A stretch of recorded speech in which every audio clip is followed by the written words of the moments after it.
Welcome Taurus to your in-depth monthly forecast for October 2025. I'm going to share some of the big themes of the month to begin with, then on screen the event chart right at the beginning of the month, which always provides an influential backdrop for the whole of the period. I'll then go through each of the key influences in detail to give you a frame-by-frame clear picture of what to expect. I'm astrologer Patrick Arundell. Thank you so much for joining me. If you've yet to subscribe to the channel, please do so now, but also please click or tap the bell notification symbol. The first 2/3 of this month do put quite an emphasis on life's practicalities, which doesn't sound like much fun.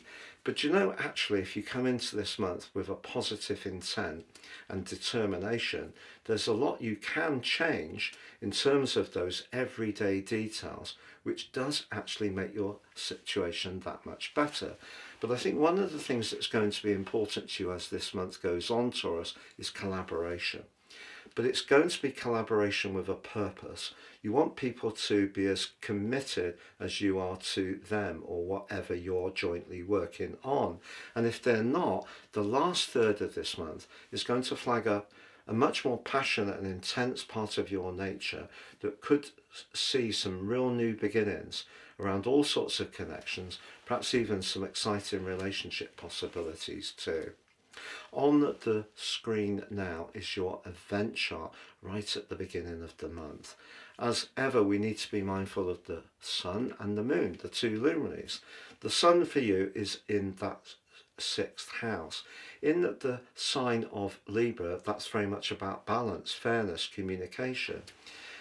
So I feel the themes for you can be you thinking about perhaps your fueling, what you're eating and drinking, the amount of exercise you're getting, the sleep and rest, but also things like your everyday life structure. If things could be a bit more precise, Mercury being in the sign of Libra too gives you a great chance to grapple with the details. But will you want to? Because Jupiter, the planet of expansion, is in a square with Mercury as you come into this month, and there's part of you that could be innately very optimistic about what you can achieve, particularly if you're someone who works in some kind of sectoral role where you provide particular services and you've got a passion for that. Because Venus, your ruler, is in a very playful part of your situation at the start of this month. Yes, it's in the Sirius Virgo, but for you, this helps you to engage with what you need to do in terms of those practicalities, but find some ways to make it fun. Also, if you see the position of Mars, Mars is in your 7th house, critical for relationships, but in a very positive link with the Sun.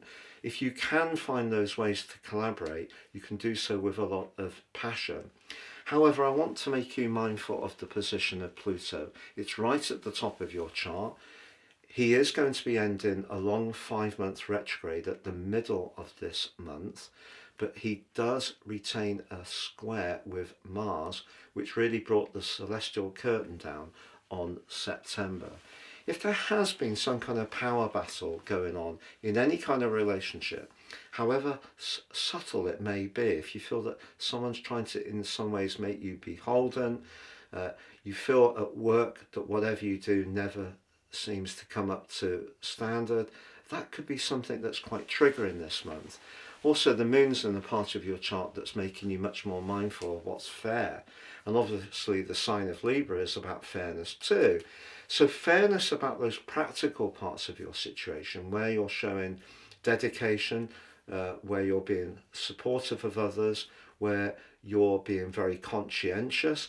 If you're doing all those things and it's celebrated and appreciated, not a problem at all.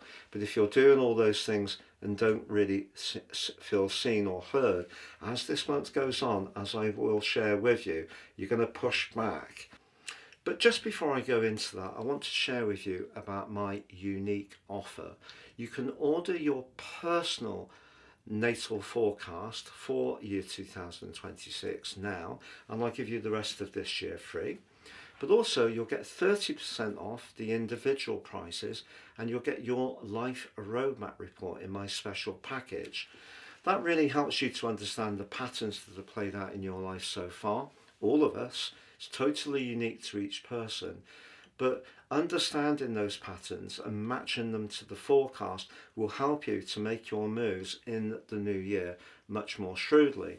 But also in my special offer, you'll get your free general zodiac forecast for each of the 12 signs, but also your Chinese forecast, your Vedic forecast, and your love forecast too in my special booklets. Please see the link below for more.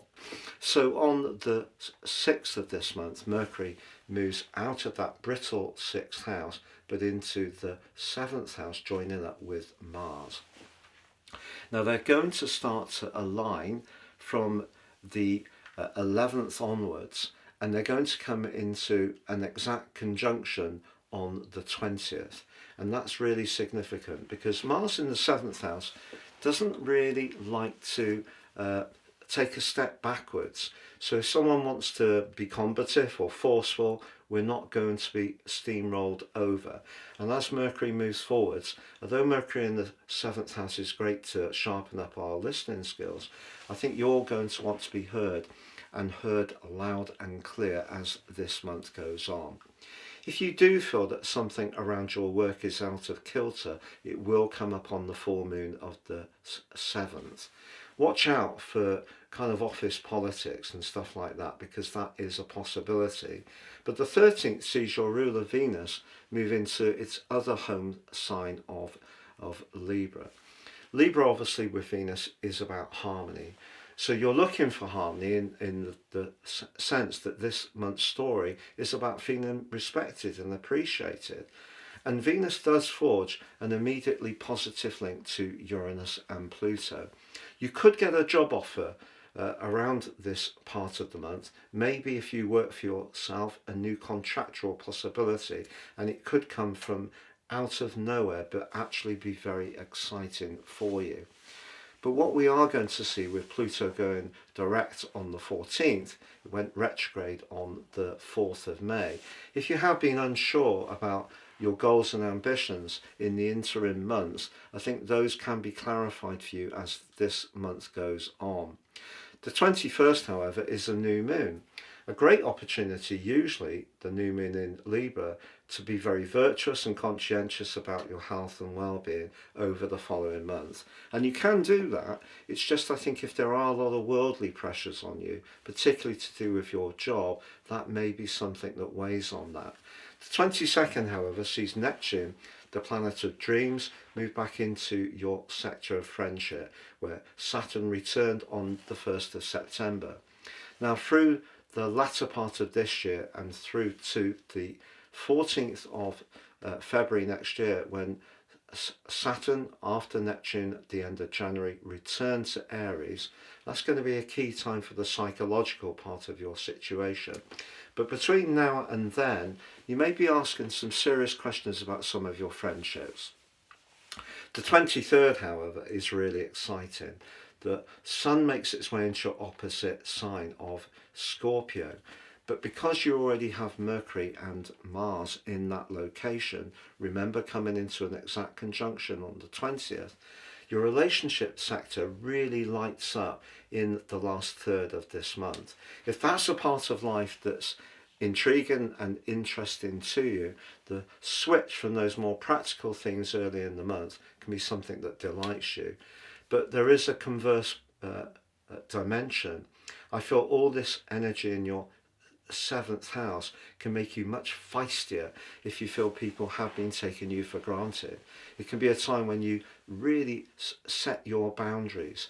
Generally speaking, I feel that Taurus people can be very mellow, easy going, but when you're stirred, you can be much more forceful. And I feel that that part of your nature is going to be amplified in the second half of this month. But if you are looking to bring some romantic action into your life, certainly you're going to have a lot more confidence to step outside your comfort zone to try to make things happen. But as the month comes to a close, Scorpio, there is a grand water trine that's being forged. As much as Saturn and Neptune have over the last couple of years in particular, since Saturn moved into Pisces initially, been asking some big questions about your long-term future and some of the players within your world, Neptune had been asking those questions for much further back through to 2012. I feel there may have been some times when it's all felt a bit wounding, a bit attritional. At the end of this month, because Saturn, Mars and Jupiter, the planet of fortune, are all aligning in such a constructive way, if there is someone that you really enjoy being with, maybe it's through a shared project, interest, a passion, maybe it is just in a social circle, but the energy around that, if it's really sincere and meaningful, can actually be something that really brings a lot of blessings into your situation. And as we come to the end of this month, that part of you that really wants to know where you stand, which is a big part of your nature, that can be amplified in a very constructive way. But I think it is a little bit black and white. If people are not meeting your standards, I think you could surprise yourself by being a lot more assertive this month. But if there are people who are not appreciating how much dedication and effort you're putting in, you need to ask yourself the question, is it viable to continue to overreach to please them when they're not respecting what you're giving back? So as the month comes to a close, a much more feisty, assertive and combative side of your nature is definitely going to be coming to the fore. There may be a little bit of nervous tension as the cosmic curtain comes down on the month, because Mercury moves forwards out of your 7th house into the 8th, going opposite Uranus. You may have a snap decision to make around a financial matter, but equally it could be one that brings a massive unexpected opportunity.